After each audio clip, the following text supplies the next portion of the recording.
SBI બેંકમાં સરકારી ભરતીની જાહેરાત આવી છે મિત્રો. જે પણ વ્યક્તિએ કોલેજ કરેલી છે, એ તમામ વ્યક્તિ છે એની અંદર અરજી કરી શકે છે. સરકારી નોકરી છે, ₹46,000 પગાર છે અને સૌથી મહત્વની વાત છે કે ગુજરાતની અંદર જ છે એ તમને નોકરી મળવાની છે. તો આજના વિડીયોમાં આપણે સંપૂર્ણ માહિતીની એક્ઝામ પેટર્નથી લઈને કઈ રીતે સિલેક્શન થશે, એની માહિતી લેવાની છે. તો નમસ્કાર મિત્રો, હું છું પ્રોફેસર ડોક્ટર ભાર્ગવ અને શરૂઆત કરીએ વિડીયોની. તો સૌથી પહેલા જાહેરાત કઈ પોસ્ટ માટે છે મિત્રો? તો જુનિયર એસોસિએટ રિક્રુટમેન્ટ 2026ની આ જાહેરાત છે મિત્રો. એટલે જુનિયર એસોસિએટ કસ્ટમર સપોર્ટ અને સેલ્સની અંદર તમારે છે એ કામ કરવાનું છે અને સરકારી જ નોકરી છે.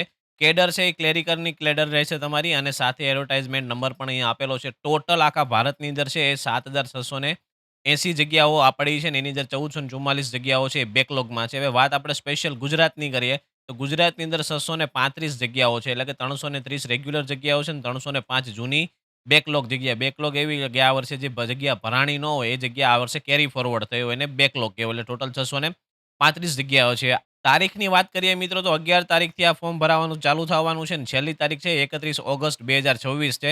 તો આની અંદર કોઈ પણ વ્યક્તિએ એને ગ્રેજ્યુએશન કરેલું છે એટલે તમે બીએ, બીકોમ કર્યું છે, આર્ટ્સ છે, બીકોમ, બીબીએ છે, બીએસસી, બીસીએ છે, કોઈ પણ ગ્રેજ્યુએટ કરેલું છે, કોઈ પણ યુનિવર્સિટીમાંથી કોલેજના તમે 3 વર્ષ કરેલા છે તો તમે આની અંદર એપ્લાય કરી શકો છો મિત્રો. સાથે મિત્રો એજ લિમિટ અહીંયા આપેલી છે કે 1 એપ્રિલ 2026 પ્રમાણેની એજ લિમિટ ગણાશે. તમારે એની અંદર એપ્લાય કરવા માટે મિનિમમ 20 વર્ષ હોવા જોઈએ અને મેક્સિમમ છે 28 વર્ષની તમારી ઉંમર હોય તો આની અંદર તમે એલિજિબલ છો મિત્રો. એટલે કે તમારો જન્મ જે છે એ 2/4/1998 થી લઈને 1/4/2006 ની અંદર તમારો જન્મ થયો હોય તો તમે આ એક્ઝામ માટે એલિજિબલ છો. અને હવે ગુજરાતની અંદર જે ટોટલ 635 જગ્યાઓ છે એમાં 305 તો બેકલોગ વેકેન્સી છે અને સાથે રેગ્યુલર 330 વેકેન્સી છે. એમાંથી જનરલ કેટેગરીને 136 છે, ઓબીસી 89 છે, 49 એસટી, ઈડબ્લ્યુએસ 33 અને એસટી કેટેગરીની છે એ 23 જગ્યાઓ છે. આ સાથે ટોટલ મળીને 635 જગ્યાઓ માટે છે અહીંયા એપ્લિકેશન આવેલી છે મિત્રો. હવે મિત્રો પગારની વાત કરીએ મિત્રો તો કેટલી સેલરી તમને મળશે તો પે સ્કેલ જે તમારો રહેવાનો છે એ 24,050 થી 64,480 મળવાનું છે. એની અંદર ટીએ, ડીએ અને બધા એપ્લિકેશન અલાઉન્સ પોસ્ટિંગ પ્રમાણે તમને થશે. એટલે એને આધારે અરાઉન્ડ તમારો પગાર છે એ 46,000 આસપાસ થઈ શકે છે. એક્ઝામ પેટર્નની વાત કરીએ મિત્રો તો ફેઝ 1ની જે પ્રિલિમ્સ એક્ઝામ છે 100 માર્ક્સની એક્ઝામ છે અને 100 ક્વેશ્ચન રહેશે ને 1 કલાકની એક્ઝામ હશે. જેની અંદર 3 વસ્તુ છે ઇંગ્લિશ લેંગ્વેજના 30 ક્વેશ્ચન, ન્યુમેરિકલ એબિલિટી અને રીઝનિંગના 35 ક્વેશ્ચન થઈને ટોટલ 100 ક્વેશ્ચન થશે. આની અંદર કોઈ મિનિમમ ક્વોલિફિકેશન માર્ક નથી.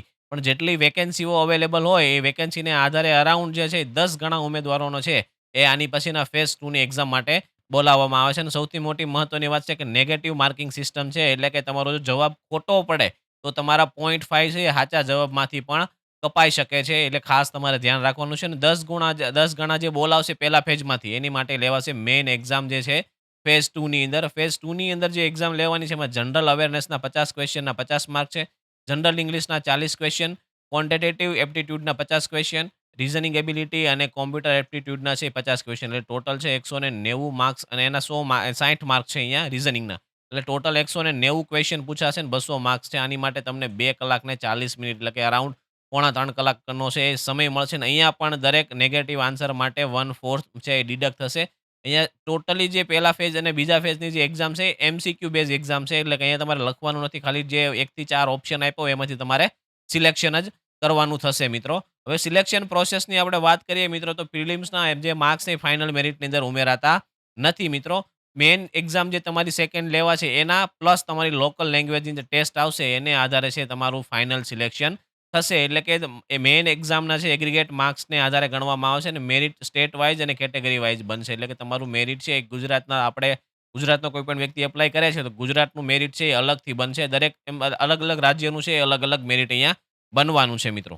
હવે મેઈન ટેસ્ટ પછી જે લેંગ્વેજ ટેસ્ટની વાત છે મિત્રો તો લેંગ્વેજ ટેસ્ટ બધાને નથી આપવાની. જો તમારી પાસે 10મા અથવા 12મા ધોરણમાં ગુજરાતી વિષય ભણ્યા હોય તો તમારે અલગથી આની ટેસ્ટ આપવાની જરૂર નથી. પણ જો તમે નથી ભણ્યા ગુજરાતી વિષય, તમારું 10મા અને 12મામાં એક વિષય ગુજરાતી નથી અને ગુજરાતમાંથી તમે પરીક્ષા આપો છો તો તમારે લોકલ લેંગ્વેજની પ્રોફિશિયન્સી ટેસ્ટ છે એ તમારે આપવી પડશે. અને તારીખની આપણે ઓલરેડી વાત કરીએ 11 તારીખે ખુલશે, 31 તારીખ છેલ્લી છે, સપ્ટેમ્બરમાં પ્રિલિમિનરી આવી શકે છે અને મેઇન એક્ઝામ છે નવેમ્બરમાં આવી શકે છે. ફીની વાત કરીએ તો જનરલ, ઓબીસી અને ઈડબ્લ્યુએસ માટે ₹750 ફી રાખવામાં આવી છે અને એ સિવાયની જે કેટેગરી હોય એની માટે કોઈ પણ પ્રકારની ફી રાખવામાં આવી નથી. અને હવે આ ભરતી માટે રજિસ્ટ્રેશન કઈ રીતે કરવાનું છે તો એસબીઆઈ કેરિયરની જે ઓફિશિયલ વેબસાઇટ છે એની ઉપર જવાનું છે. જુનિયર એસોસિએટ 2026 રિક્રુટમેન્ટ સિલેક્ટ કરીને એની અંદર તમારી ઓનલાઈન રજિસ્ટ્રેશનની સંપૂર્ણ પ્રક્રિયા પૂરી કરવાની છે. તમારી જે પર્સનલ ડિટેલ છે, એજ્યુકેશન ડિટેલ છે, સ્ટેટ છે, એ બધું સિલેક્ટ કરી અને અહીંયા તમને જે પણ ડોક્યુમેન્ટ માંગે તમારે એપ્લાય કરવાના છે. અને એક ઉમેદવાર છે એ માત્ર એક જ અરજી કરી શકે છે. એટલે કે તમે ખાસ ધ્યાન રાખજો મલ્ટિપલ અરજી એટલે કે તમે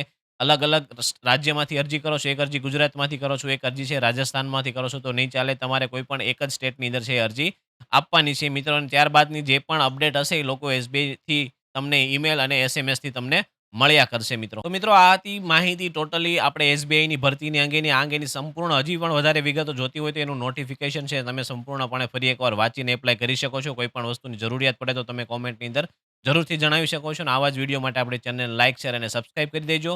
હું છું પ્રોફેસર ડોક્ટર ભાર્ગવ અને મળીએ ફરીવાર આવા જ સાથે બીજા વિડીયોમાં. નમસ્કાર મિત્રો.